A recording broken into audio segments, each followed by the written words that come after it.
Lately, there's been an increased interest in concepts and accessories considered as cringe or weird less than a decade ago. From anime becoming popularized to every Pinterest girl decking their bags with charms, it seems like the hostility towards nerdy, weeb, geeky, alternative, and childlike concepts and communities has mellowed down. Does this mean the uncool kids are finally cool again? Is it finally okay to be ourselves unapologetically? Let's look at what happened and why things have changed both for fashion and Western society. Chapter 1. What's going on and what changed? 1. Making uncool concepts cool again. An increasing number of recent fashion trends have begun to include concepts that were previously considered as embarrassing, too weird, shameful, silly, too strongly associated with a subculture that deviates from the norm, or nerdy. We've slowly seen these concepts arise since 2019 with the boom of apps like TikTok, where self-expression of all kinds was unleashed for all the world to see. From e-girls to cottagecore, indie sleaze, and coquette, we've begun retrending almost every type of fashion trend that has ever existed. The latest explored topics were girlhood and brat summer, two very different concepts used in back-to-back years. Right now, functional clothing and accessories such as glasses, headwear, and keychains are the it girl accessories. I think the current generation of millennials and Gen Z are finding ways to bring back something nostalgic and functional from the past and reformat it in a positive light for modern day wear. They've actually already done this with different topics like anime and alternative fashion, which we'll talk about later in this video. It feels like the very concept of the word embarrassing has been modified to accommodate more variety in the world of fashion. You know those office and oval glasses everyone loves now? Kids back in the day got bullied or labeled as nerdy for using those glasses. But if you look at fashion today, accessories such as glasses, which were deemed as unfashionable, are now one of the #1 fashion accessories across the market. I believe there's been a societal transformation on the perception of functional wear. Sneakers can be comfortable and cool, keychains can keep your things secured and can be accessorized, and glasses are necessary for anyone like me who can't read a cafe's menu, but they can also serve as fashion accessories that complement my outfits. It's no wonder how, due to fashion trends from the past decades not offering much in terms of cute, functional wear, the newer generations have decided to make it a priority. Goodbye to pocketless pants and struggling to read because glasses are uncool. The age of functional and fashionable clothes and accessories is here. And oh boy does it complement the fashion participants' growing love for personal style and individuality. Speaking of glasses, this video is sponsored by Vooglam. Vooglam is an eyewear brand that offers a wide range of styles with options for both prescription and non-prescription glasses. Their collections embrace the idea of customizing your functional essentials to reflect your unique style. If you wear glasses regularly, why not choose a pair that complement your personal style? Also, let's briefly talk about my selections from Vooglam. These are the Meow frames in black, little charm on the side here, which you can, by the way, add to this side as well. As someone who loves looking both cool and chic, I think these glasses are perfect for that kind of vibe.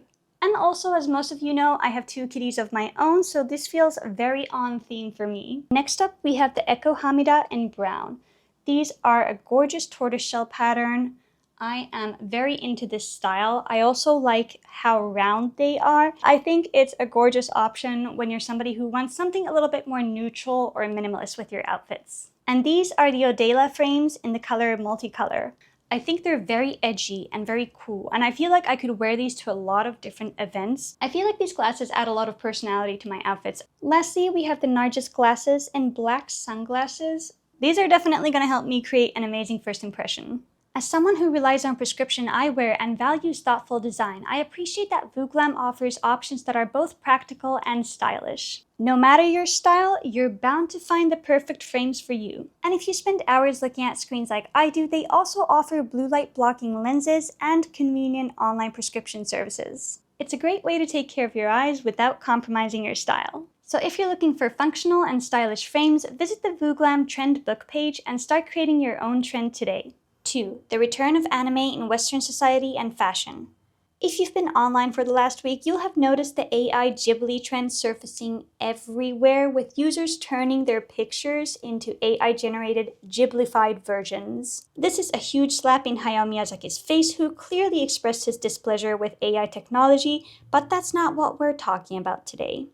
The big thing to note about this trend is that it's based in not only the approval of, but the seeking of anime and manga style imagery. 10 years ago, you wouldn't have seen this as widely accepted and experimented with. Instead, you would find fan art on platforms like DeviantArt. But now you'll see anime series or cute-coded brands like Sanrio and Miffy prints on t-shirts, bags, and shoes. Anime used to be amongst the bad interests a kid in the early 2000s could have. As someone who watched anime since I was a kid, I got bullied for consuming anime and manga content. Ironically, the people who bullied me also watched anime. Hypocrites. But wait, there's something off, because the 2000s were the only time in which anime was considered a source of embarrassment. So, let's go back in time. In their essay, The Development and Influence of Japanese Aesthetics and Its Manifestation in Japanese Animation, Yanze and Quanhong Jiang explore the introduction of anime in the US. Throughout the development of Japanese animation, it arose in the 1990s, after which many excellent animation directors emerged,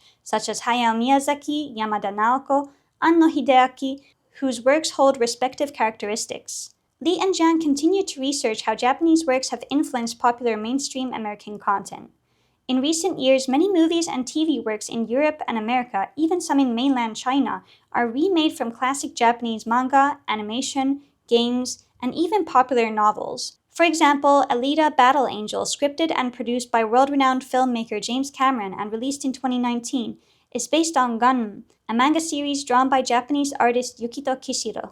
Edge of Tomorrow, starring Tom Cruise, is also based on a 2004 Japanese novel, All You Need Is Kill, written by Hiroshi Sakurazaka. In addition, Japanese games such as Resident Evil series have also contributed a steady stream of materials for filmmakers all over the world and have realized the export and advocacy of Japanese culture in the meantime. These works have greatly enriched people's daily lives and spiritual world, played significant roles in publicizing and advocating for sports, and promoting the value of kindness, friendship, self-improvement, and self-reliance, which are undeniably a great positive significance. So what we can gather from this is that anime had a fantastic introduction to its Western audiences. Then it had a dip in the early 2000s when bullying people for literally any reason was a thing. And then it returned with overwhelming success in the 2010s. Anime was regarded as cool in the 90s in countries like the US, with shows like Sailor Moon, Inuyasha, Pokemon, and Dragon Ball Z being broadcast on television. However, a lot of these animes would be dubbed, and some countries like the US did some heavy censoring around topics like the LGBTQ community around the time. Just look at the dubbed versions of 90s Sailor Moon episodes. They turned a lesbian couple into cousins. Cause that totally makes more sense for the relationship dynamic they have. Anyways, the love of anime worldwide created two well-known subcultures, otakus and weeaboos. Full disclosure, I love anime and video games if you couldn't already tell. Oh, and if you don't know who I am, hi, my name is Yemi and I make all sorts of fashion content. So if that's up your alley, stick around and make sure to like and subscribe to see more. So why is anime popular again when it used to be considered a childish cartoon in the past? In their essay, Anime as Japanese Intercultural Communication, a study of the Weeaboo community of Indonesian Generation Z and Y, Debra and Hidayat examined the Weeaboo community. The anime community is a fandom or group of anime fans. One of the anime-loving communities that develop outside of Japan, such as in Southeast Asia, Australia, the United States, and Europe, is the Weeaboo community. The Weeaboo community, from a socio-economic perspective, is a group of people who are fans of a brand that is a cultural traded product. In its development, the community has its subculture by showing the identity and characteristics of the group. Anime communities in various cities in the world are connected and become a global network in their intercultural process. Nicknamed Weebs, these communities gather online and offline to discuss, debate, and celebrate their favorite anime and manga works. These events not only solidify the identity of these communities, but also consequently display them to the rest of the population in a friendly way. With shows like Attack on Titan getting even the parents of viewers interested in anime, it has now become popularized to the point where its previous associations to shameful or embarrassing interests has been nullified. Everything is a JoJo reference, and many moral debates were had after the end of the Attack on Titan series. It's also important to note that Japan actively tries to promote its content overseas and consistently works in collaboration with US companies to get people interested in anime. The latest example of this is the One Piece and Lakers collaboration.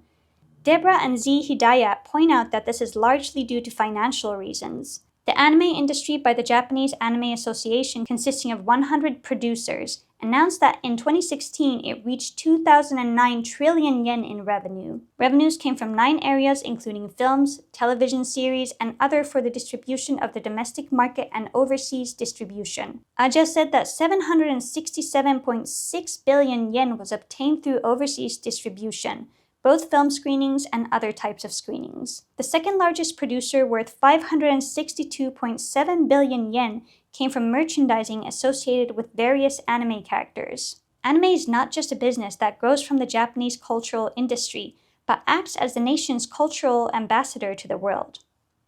So to put it simply, anime fans worldwide unite to build and invest in these communities. And because it harvests positive interactions and international business collaborations, it is overall now perceived as a positive thing. Now let's talk about geeks. Everything we just discussed can be applied to geeks as well. It's notable that many Japanese video games have become highly popular across the globe, such as Super Smash Bros., The Legend of Zelda, Kingdom Hearts, or the Final Fantasy series.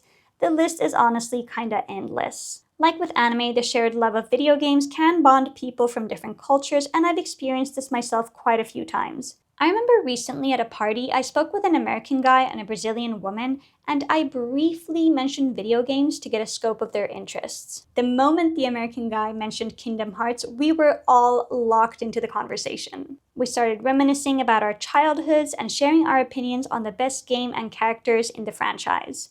In such a simple way, I think these things that have originally been deemed as childish or embarrassing, usually for having a connection to free time activities that generally don't increase our skill set in so-called adult things, are actually incredibly valuable for our mental health, learning life lessons through the values and stories in some of these games, and provide us with seamless connection to other people, no matter the background. I never understood why video games and anime are shunned when they're such a good pastime for kids. And I think I especially enjoyed them because I was pretty bullied and lonely as a kid. What we can learn from this is that maybe, just maybe, a subculture that is different from the norm is not necessarily bad because it's different. Now let's talk about that. 3. Subcultures as an alternative to microtrends. With an increasing amount of microtrends being thrown at us, it feels like now's a good time to explore pre-existing subcultures we feel aligned with, instead of trying to keep up with ridiculous trends we can't keep up with, can't afford, and have no interest in. While individuality and new trends can be celebrated, it is admittedly exhausting to try and follow mainstream fashion. And with the increased interest in these subcultures by the masses, having an interest in one isn't like dooming oneself to eternal embarrassment anymore like it was back when I was a kid. These days, a lot of people try different things and dip their toes into many styles. Back in the day, I felt it was kind of all or nothing. You're either part of the subculture or you're not. I think another huge thing that influenced people's opinions on subcultures that deviate from the norm is techwear and Chinese street fashion. These two combined on social media platforms created a rage for techwear and opened a lot of doors for further exploration into other alternative subcultures and styles. I think this curiosity towards subcultures is partly a result of aesthetics that the fashion community was invested in from 2019 to 2023. This interest in new and different communities, even if they existed mostly online, was a way for people to feel like they were a part of something, even from the safety of their homes. Admittedly, though, I think aesthetics went overboard when everything started getting the word core added to it. However, aesthetics are still utilized by the fashion industry and its consumers to categorize new trends. With that in mind, a lot of pre-existing subcultures feel more grounded and well-established with clear indicators of style and values. I think ultimately a lot of us feel overwhelmed by the current pace of trends, which is why a return to simpler subcultures with some added experimentation is preferable. Chapter 2. Why has fashion become more inclusive of the uncool concepts? So now that we've established what's going on and we've touched up on the specifics of those topics, let's look at what's going on with Western society today. 1. Gen Z is pushing new trends out with the normalization of uncool items and concepts. These days you'll see anime stickers on cars, several fantasy-themed public events, and influencers sporting office glasses for photo shoots. To make fashion more appealing for younger generations, the fashion industry has to be more inclusive to gather a wider pool of participants. This is something some brands embrace, where they offer both basics and geeky, Weeb-related or cute collaborations with various artists, brands, and companies. As for why Gen Z approaches these uncool topics with open arms, I think it is in relation to a need for community and connection. As an example, the US has mostly eradicated accessible public spaces for teenagers to hang out, which in turn has them seeking for communities in other places. These nerdy, weeb, and geek communities offer a sense of belonging and a natural connection with like-minded people, which in turn helps us build authentic friendships. Being part of communities is vital to humans, and so if your interests already have a community linked to them, you're bound to build connections and friendships from it. At least the communities that I know, like fantasy literature readers, communities for tabletop role-playing games like Dungeons & Dragons, and anime fandoms seem really fun and a great way to meet like-minded people.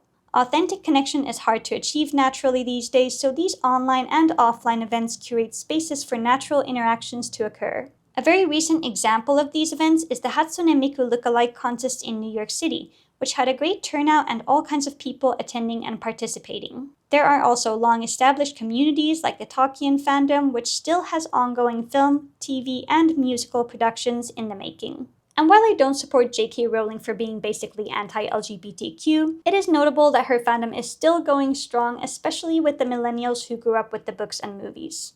2. We live in an age of customization. There's always been an accessory available for kids and adults that had some form of customization available, such as having your initials etched in jewelry or wearing a necklace with your name on it. However, nowadays customization has become more popular alongside the rise of personal style. Why stop at only a small piece of jewelry when you can customize your bags, your glasses, your shoes, and even your pre-owned clothes? Ironically enough, I think most of these nerdy communities get one thing right: functional fashion that's also customizable. We're talking about key rings, attire with pockets, and over-the-shoulder bags you can easily customize with pins and keychains, just to name a few. And this idea is being expanded to other areas of fashion. Glasses don't have to be offered in only classic styles, and ties can include different materials and textures added to them. All this to say is, I think most of us were waiting to be told it's okay to wear functional fashion that you can customize. Most fashion communities are built on shaming the otherness of things that don't fit within their standards. But if the consumer base becomes dissatisfied with the limitations of what fashion has to offer,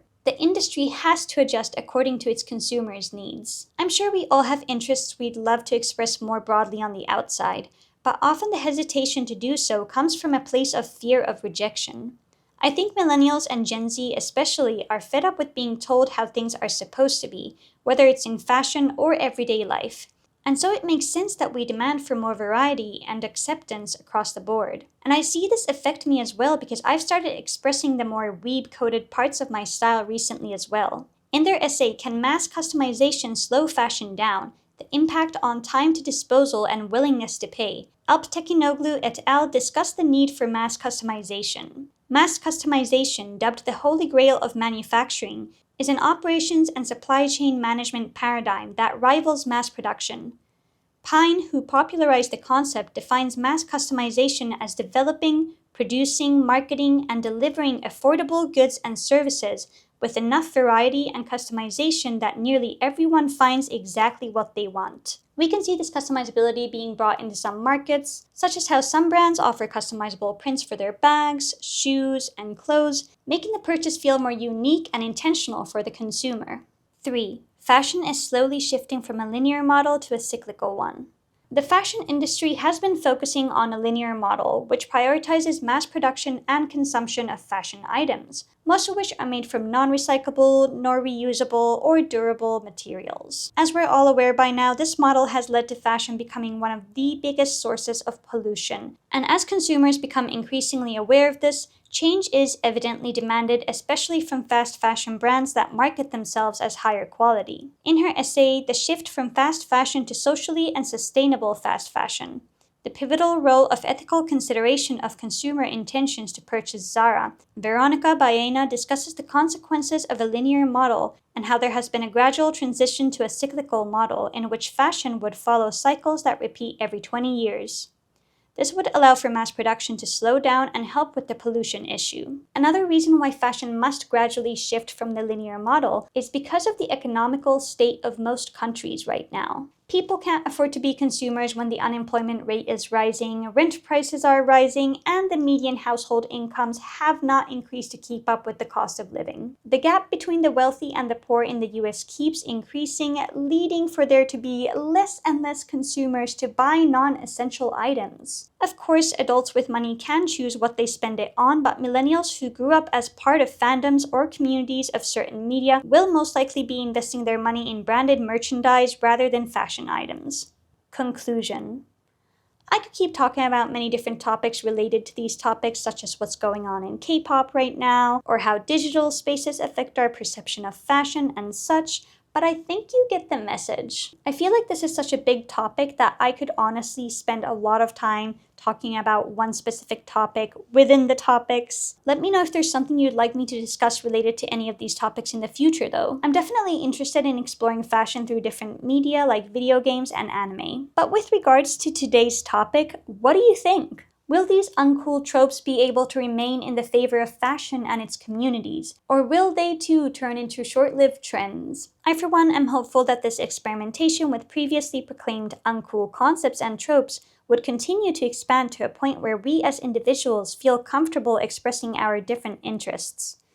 Individuality is, in my opinion, one of the best things fashion has to offer as an art form, and I would love to see embraced by the collective. To me, nothing's cooler than expressing your own unique self and interests, no matter how boring or obscure they may be. And as usual, I'd love to hear what you think of all this, so make sure to leave a comment. And with that, thank you for watching, make sure to like and subscribe, and I'll see you next time.